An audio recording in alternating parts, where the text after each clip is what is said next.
a bit of your biography, who you are, how you came to faith, and how did you ever become a historian? I know that's a loaded question for a historian, so we're looking for the 30,000 foot view. Yeah, it is. Historians in general are not too self-reflective, so it's actually maybe a little bit hard question to answer. But I always enjoyed reading historical things. American history first, eventually the history of Christianity.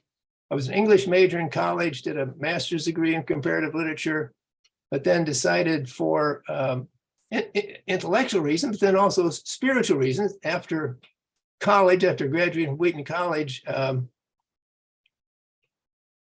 the question of what was real about the world, what was real about faith became urgent in a new way. And I did find through studying the Reformation, studying particularly the life of Martin Luther, and then some of the things around him, that there were answers to intellectual questions, answers to personal questions that I found in that historical era, historical debates, that I had not found in my understanding, my experience of contemporary Christianity. So after having sort of been reading on my own history for all my reading life, and then seeing that how important the understanding of a new angle on the faith provided by studying the 16th century, it just seemed natural to go on. And lo and behold, you could actually in those days make a living as a historian.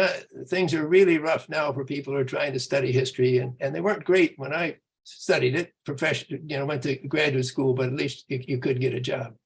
So I think I became a historian because of the sense that examining what had happened in the past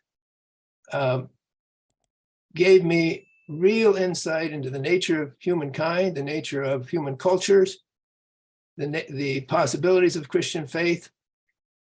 Later, actually quite a bit later, when I got to know a little bit about Christianity around the world, it was the same thing, just super revealing about the character of Christianity, opened up by looking at historical development in places like Canada, Britain, the continent, eventually Africa, Latin America, Asia.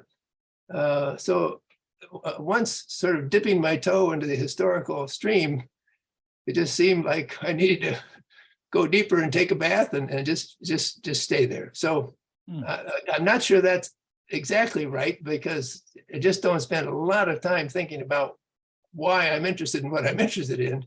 But I think the fact that historical study and historical reading always seems so illuminating helps explain why I'm a historian.